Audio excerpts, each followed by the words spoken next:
Pues aquí nuevamente dispuestos para explicar, hablar sobre estos temas hermosos, fascinantes, profundos de nuestra cosmovisión ancestral. De la visión ancestral de nuestros abuelos, así lo llamamos nosotros.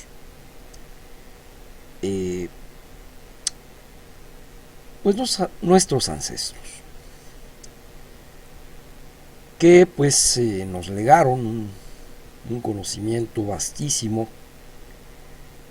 que hasta el momento pues solamente se había concretado o se había privado, es decir, dirigido como tema de estudio e investigación para unos cuantos académicos, ¿no?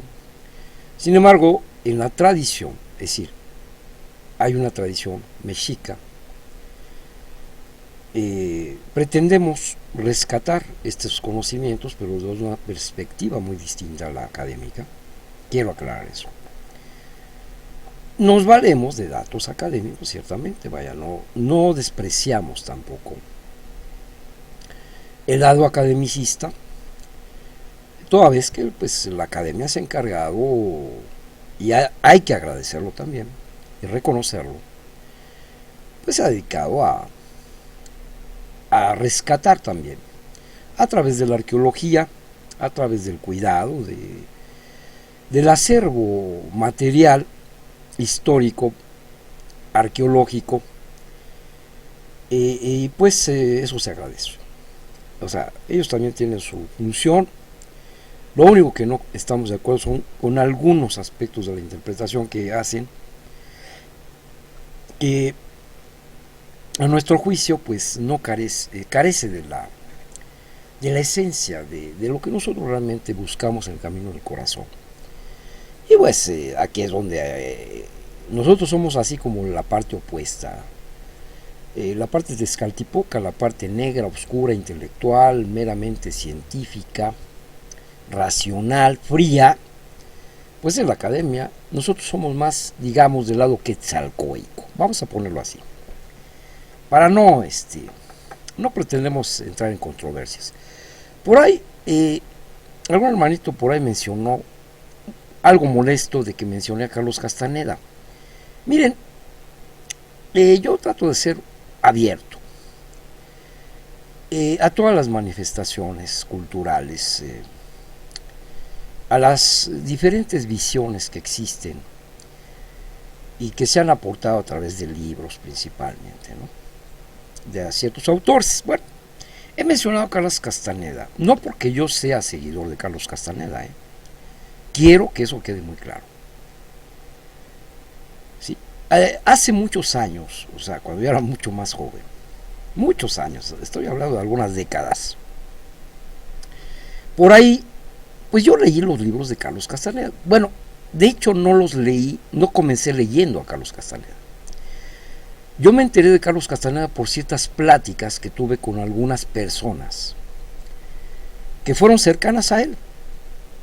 Estuvieron cercanas a él. Es decir, yo me enteré de él por ciertos personajes, que no voy a mencionar nombres, algunos son medio conocidos.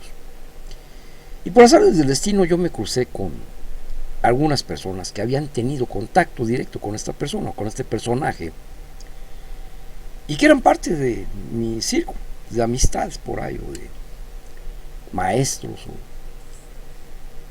maestros, para mí todo es maestro, todos son maestros, hasta una persona que vende quesadillas me ha dado lecciones de aquellas. Entonces yo entré en contacto con ese conocimiento de Carlos Castaneda, pues por esas personas, fue por pláticas, fíjense, más que por lectura. Ya después leí los libros, o algunos libros, no todos, porque, y bueno, pues me resultó interesante simplemente, pero no, es decir, yo no soy seguidor de Carlos Castaneda ni sigo ese camino. ¿Sí? Yo personalmente soy seguidor de mi propio corazón, nada más. Me ha fascinado el estudio, la investigación de los códices, de la cultura ancestral mexicana, del antiguo México, por decirlo de alguna manera, o del mundo precuautémico, porque siento que hay muchos misterios y hay muchas cosas que cuando yo leía algunos libros de académicos no me convencían, no me latían. Había cosas desde mi intuición que decía, esto no es cierto, esto no encaja. ¿Sí? Carlos Castaneda, de alguna manera, bueno, lo he mencionado porque hace mención en sus novelas o en sus escritos de los toltecas, de los hombres del conocimiento que vivieron en el México antiguo. ¿Sí? La pregunta es, ¿está hablando de la verdad? ¿Está escribiendo una novela, inventando una historia? ¿O está hablando de cosas verdaderas que vivió? Bueno, esto puede ser discutible, puede ser cuestionable, pues todo es cuestionable. Según las personas que me relataron todo esto, pues a ellos les consta que es verdad, y hay toda una controversia al respecto. Si Carlos Castaneda inventó una historia creando un personaje llamado Don Juan, que le enseñó, le habló de los hombres del conocimiento antiguo, los antiguos mexicanos, los toltecas, específicamente él menciona a los toltecas como los hombres del conocimiento. Y desarrolla toda una historia, pues que nadie puede negar que es fascinante, como historia, como novela, si se quiere ver así, donde nos hace un relato pues de lo que es la mística, los aspectos mágicos principalmente, de ciertos hombres del conocimiento que mantuvieron un hermetismo durante mucho tiempo respecto a cierto tipo de conocimientos. Podríamos llamarles mágicos, esotéricos, herméticos, reservados para unos cuantos. ¿Sí? Porque tenían que ver con asuntos de la nahualística mexicana, por decirlo así, del nahualismo, ¿no? Aquí no usamos el término chamán, que no es un término propio. La palabra chamán es una palabra de origen siberiano que fue adaptada y se ha metido pues para calificar a cualquier personaje que practique algún tipo de magia, brujería y bueno, por esas cosas. ¿Sí? Que desde el punto de vista de la academia pues son supercherías, son parte del pensamiento mágico que consideran muchos racionalistas que no es verdad, es producto de la imaginación y que tiene explicaciones psicológicas, de los temores, en fin, ¿no? Es decir, entraríamos allá en un terreno muy escabroso para explicar, pero pues hay escépticos. Yo sé, por ejemplo, que yo he tenido oportunidad de platicar con algunos académicos de en el campo de la antropología, de la arqueología también, o historiadores, y cuando les hablo de Carlos Castaneda casi se vomitan. O sea, no lo aceptan, a pesar de que Carlos Castaneda fue un antropólogo de profesión. Y bueno, ¿es un personaje controvertido? Sí, lo sé. E incluso sus afirmaciones son controvertidas, sí. Sin embargo, hay ciertos principios, sobre todo principios, que menciona Carlos Castaneda, que según Don Juan le menciona que son principios de los hombres del conocimiento, antiguos llamados toltecas. Esos existieron. En México, ciertamente. Que en México hay una nahualística, es verdad. Que hay un pensamiento mágico práctico, no solamente es imaginativo. Pues eso es una realidad, vaya. México es un país lleno de curanderos, de sanadores, de brujos y brujas. Que aquí no les llamamos así, pero pues la palabra brujo se ha satanizado, se ha demonizado. Pero digamos que Castaneda habla de los brujos. ¿Sí? Y todas las experiencias que se viven, paranormales o que están más allá de lo que es lo normal, vamos a decir, lo cotidiano. Y habla de estos mundos, del nahual, del espíritu. Y la pregunta es, ¿todo esto tiene que ver con nuestra cosmovisión? Bueno, es que lo que les puedo decir, y en base a estudiar la cosmovisión y vivir también experiencias, no nada más es leer y investigar y teorizar, no, es vivir, experimentar. Les puedo afirmar que Castaneda se queda corto con lo que describe. Es mucho más, mucho más. Es decir, yo creo que Castaneda no les dijo todo, no contó todo. Con eso les digo todo. O sea, hay mucho más. Por ahí Jacobo Grinberg, este investigador mexicano que está muy de moda, por ahí se ha hablado mucho de él, un ser extremadamente inteligente y brillante, científico, estudió a los nahuales de México. Escribió por ahí, me parece que 4 libros sobre los nahuales de México. Escribió muchos más libros, más de 50 libros, pero la obra de los nahuales de México ahí narra cómo investiga directamente a estos individuos en México. Una de ellas, impresionante caso, es el de Pachita, una sanadora que hacía operaciones quirúrgicas con un cuchillo de monte, con un tecpat. Y eso lo vemos en los códices. Y todos los que ven esos códices dicen que son sacrificios humanos. Y a nadie se le ocurre decir que son operaciones quirúrgicas. No, pues ¿cómo estos indios van a saber de eso? No, sabían de eso y más. Pero ahí está Pachita, un caso real, investigado, excepcional, sobrehumano. O sea, vaya,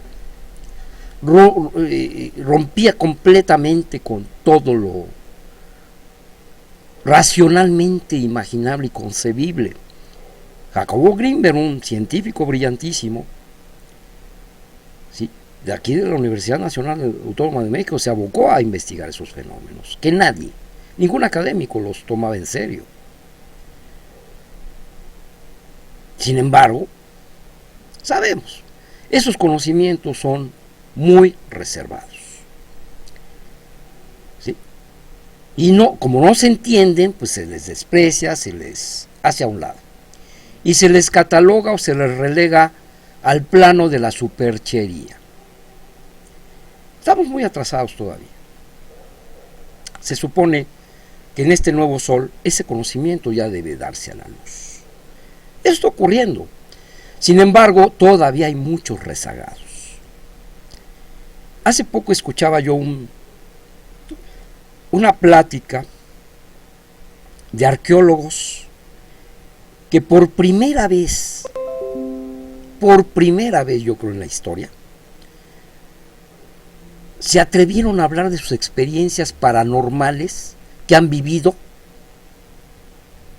en ciertos lugares donde ellos trabajan, que son estas ruinas que llaman ruinas arqueológicas. ¿Sí? Nosotros en la tradición no tenemos, hemos vivido, bueno, si yo les contara, no termino. Ya para nosotros eso es normal. Y no nos sorprende. Fenómenos, bueno, ¿para qué les voy a contar? Hay cosas que la verdad sí me reservo. ¿Sí? Pero este mundo es magia.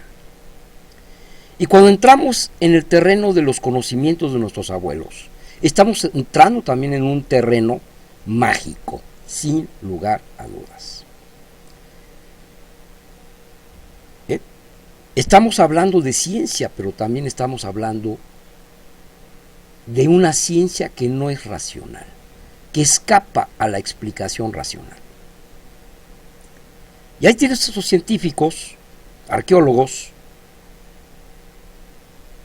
reflexionando abiertamente. Me parece que ya está empezando a haber un poquito de apertura. El ambiente académico es extremadamente cerrado, frío, es puramente. puro racionalismo, yo se los estaba mencionando. Sí, digo, no lo estoy juzgando tampoco, pero es que son parte de un sistema, o sea, ni siquiera ellos son culpables, son parte de un sistema que así fue históricamente, vaya, fue creado para divorciarse del espíritu, porque el espíritu no se puede entender con la razón. Los asuntos del espíritu son cosas que se viven, se experimentan dentro de sí mismo, de nosotros mismos. ¿Sí? Son cosas individuales, personalísimas, subjetivas. La razón descaltipoca, el ordenador no tiene influencia ahí. No puede entender, no puede explicar. Con razonamientos ordenados. Porque es un mundo vastísimo que escapa a la razón. Son los asuntos del corazón, del yolotli, que nuestros abuelos consideraban como parte de la ciencia también, del conocimiento integral. Los toltecas no son los originarios de Tula, como dicen los académicos. Eso ya es un error que han arrastrado y está comprobadísimo. Que es un error. El tolteca no es el originario de Tula, Hidalgo. Que ciertamente ahí hubo toltecas, porque era una escuela, un calmeca, una gran universidad. Hay muchas cosas que nosotros no estamos de acuerdo. Que eran guerreros, aficionados al belicismo, a matar, a imponerse sobre otros pueblos, sobre otras voluntades, dominarlos, someterlos, expandir su territorio y su poder. Esa es la única explicación que nos da la academia, traspolando e interpolando todos los asuntos que se llevaban a cabo en Occidente, con el Imperio Romano, el Imperio Helénico, los babilonios, que los egipcios, todos siempre imponiéndose sobre otros pueblos. Y esa es la única explicación que nos da. La guerra, el deseo del hombre por imponerse sobre las voluntades de otros, para tener poder, para tener riqueza, para sentirse Dios. Y entonces ellos consideran que esto es una ley social, que es una ley universal, y que todos los pueblos de la tierra se han regido bajo esos mismos impulsos, incluyendo, por supuesto, los pueblos mesoamericanos, que también eran adictos a la guerra, guerreros sangrientos, buscando lo mismo que cualquier grupo social de cualquier parte del mundo. Convertirse en imperios, tener poder, dominio, riqueza, control sobre los demás. Y no hay otra explicación. Y no se salen de ahí. Pero le agregan algo que es todavía peor. Que ciertamente sí sucedió, vaya, no voy a negar que estas cosas han sucedido, sobre todo allá en Europa, en Occidente. ¿Sí? La historia del Imperio Romano pues, fue de masacres, fue de conquista, de expansión, de dominio, a través del poder, de la fuerza, de la agresión, del belicismo. ¿Sí? El que tenía mejores armas, mejor disciplina en los ejércitos, pues era el más efectivo y era el que se imponía. Y la ley es esa. El que se impone también su ideología, su lengua, sus costumbres, en fin. Y somete al otro a la esclavitud. Esa es la ley, dicen estos bárbaros. Porque así fue Roma. Entonces así tiene que ser en todos lados. Entonces los mexicas también esclavizaban gente, también conquistaban pueblos, también guerreaban, y es el mismo molde en el que quieren encajarnos. Y la religión fue usada para espantar, para dominar, para controlar, y todas estas ideas religiosas no son más que mecanismos inventados por los jerarcas los sociópatas, diríamos hoy, ansiosos de buscar prestigio, poder, pleitesía, supremacía sobre los demás. La ideología del hombre superior, el que la raza superior, el que se impone, el que domina es el mero mero. La importancia personal, dice por ahí don Juan a Carlos Castaneda. Eso es la importancia personal. Entonces, principio tolteca, y lo demuestra nuestra historia. Háblenme de una firma de alguien que haya hecho este códice que les estoy mostrando aquí. ¿Quién lo firmó? ¿Quién lo hizo? ¿Qué tlacuilo lo hizo? ¿Cuál es su nombre? No se acostumbraba a firmar. No se acostumbraba a rendirle culto a la persona. Eso está demostrado. ¿Quién hizo el calendario azteca? ¿Dónde está su firma? ¿Dónde hay una firma de que fue fulano de tal, con nombre tal? Se habla del 8 venado y no sé qué. Bueno, eso es otro asunto. Ya hablaré de eso. ¿Sí? El concepto occidental siempre se basa en la persona, en la personalidad, en los personajes, en el individualismo, en el narcisismo.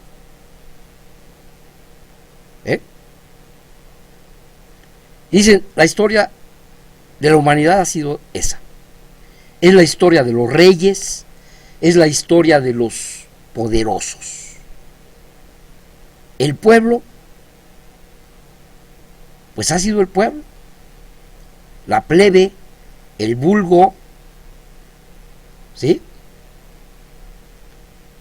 La borregada, le dicen actualmente.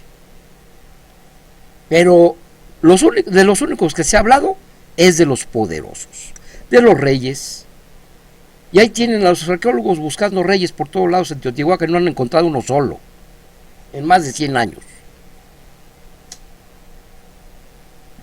¿Por qué creen? Porque no existieron reyes aquí. Sin embargo, se empeñan en decir que aquí hubo reyes, emperadores y todo esta serie de cosas que nosotros no estamos de acuerdo. ¿Eh? Y se olvidan del Tolteca, el hombre del conocimiento verdadero. Aquel que prefería, o sabía más bien, era consciente de que él venía a cumplir con su propósito de ser, estar y existir en este mundo. Encontrarlo, descubrirlo por él mismo. No venía a dominar, a controlar. En todo caso podía iluminar, enseñar, compartir su saber. Pero el principio fundamental era el servicio a la sociedad, porque todo sirve, todo ofrenda, todo da de sí. Todo da de sí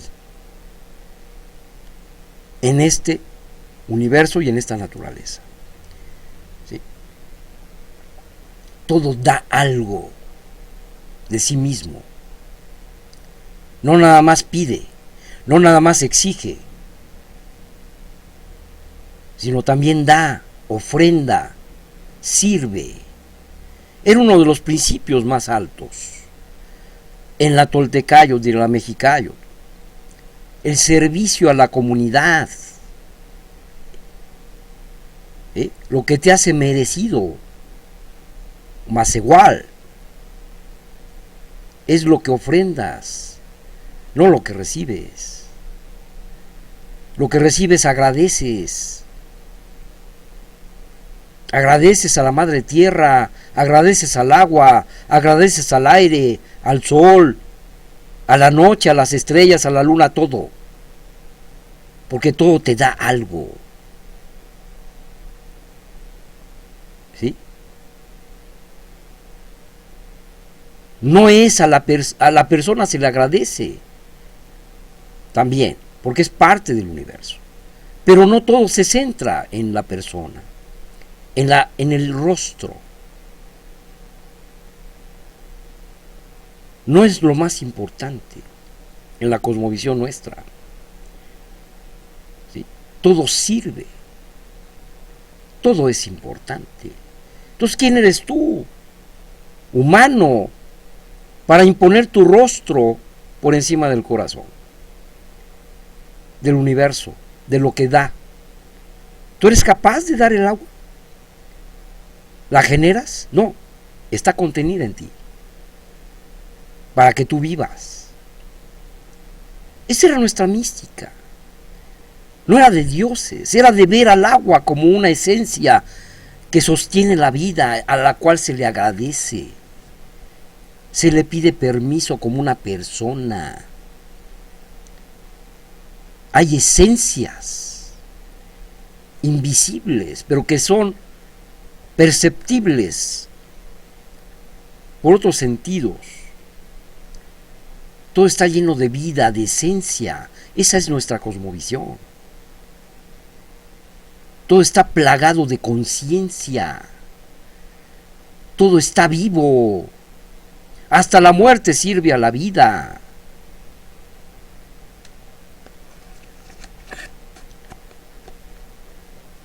¿Eh? Y lo que pierde al tolteca, al guerrero tolteca, no es que lo venzan en una batalla cuerpo a cuerpo, que le lancen una flecha o le partan la cabeza con un hacha. Su verdadera derrota es cuando él se entrega, se olvida de que es parte integral de un gran todo. ¿Sí? Se desconecta de él mismo. Esa es su verdadera derrota. ¿Y qué lo hace caer? La importancia personal, lo que llamamos ahora ego. Eso lo menciona Carlos Castaneda. Lo menciona. Yo hago referencia a él simplemente por ciertos principios toltecayos, que sí son, se ajustan a la ética, a la conciencia del tolteca, del hombre del conocimiento, que era un sacerdote, era un ser consagrado a la búsqueda del espíritu en sí mismo. Era una disciplina de pocos, eso es cierto. No llegaba a todo el mundo, porque no todo el mundo estaba preparado. Sin embargo, se hace referencia hasta para Bernardino de Sahagún, expresa maravillas de los toltecas.